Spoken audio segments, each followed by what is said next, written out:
Bah moi, ça m'évoque beaucoup hein, parce que en fait, c'est vrai que moi, ma référence, c'est Éric Tabarly. Et ce qui m'a donné envie de faire de la voile et de la course au large, c'est la lecture de Victoire en solitaire.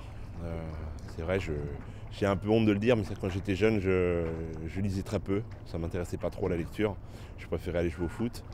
Et en fait, les premières vraies lectures que j'ai appréciées, hein, ça a été, bon, bien sûr, Moitessier, mais surtout Éric Tabarly. J'ai lu tous les bouquins de Tabarly, je les ai tous dans ma bibliothèque. Et le premier, c'est Victoire en solitaire. Et d'ailleurs, je l'ai sur ma table à cartes. Donc je vais l'embarquer, hein, parce que ouais, je trouve que Tabarly, c'est un modèle. Hein. Il a tellement apporté à la voile française hein, au niveau sportif, mais aussi à la voile en général au niveau technique. Et donc, moi, je fais de la course au large aussi pour m'étonner.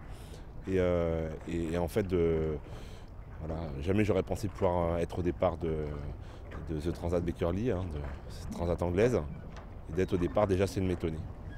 Plus qu'on traverse assez tôt, hein, début mai, c'est encore assez tôt. Hein, le système dépressionnaire dans l'Atlantique Nord est très actif.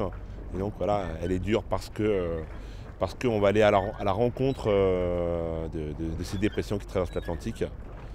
Et donc, on sait qu'on va devoir affronter au moins 3, voire plus systèmes dépressionnaires. Donc, contre les vents, contre la mer, dans le froid, parce que si on fait une route nord, on va devoir flirter avec la route des icebergs.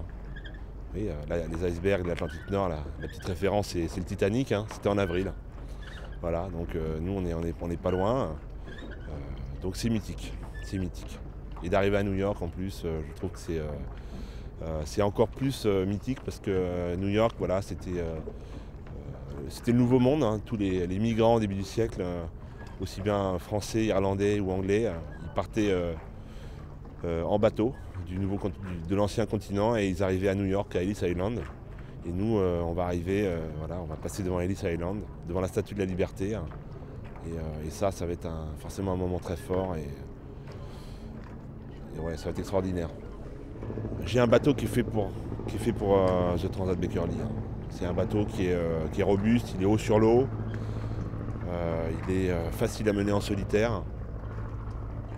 Donc voilà, je me mets pas de pression, mais je sais que j'ai le bon outil pour réaliser quelque chose de fort. Après, bon, la concurrence est rude, hein, voilà, il y a des très bons marins, et Erwan Leroux qui rafle tout. Lalou qui pointe son nez avec son bateau, voilà, il a de mieux en mieux en main, il va très très vite. Hein, donc voilà, bien sûr, je rêve de gagner cette course, bien sûr. Après, voilà, le sort est entre mes mains, voilà, c'est tout. C'est à moi de réaliser mes rêves. Bah, pour moi, voilà, c'est le défi. C'est le défi parce que c'est pas facile. Hein. Voilà, le défi, l'aventure. C'est une vraie aventure. Et je dis souvent, bah, voilà, il y a pas d'aventure sans risque. C'est ce qui fait la beauté de l'aventure. Et donc voilà, on sait que ça va être difficile. Voilà, le défi, ça va être d'arriver à New York et le mieux classé possible.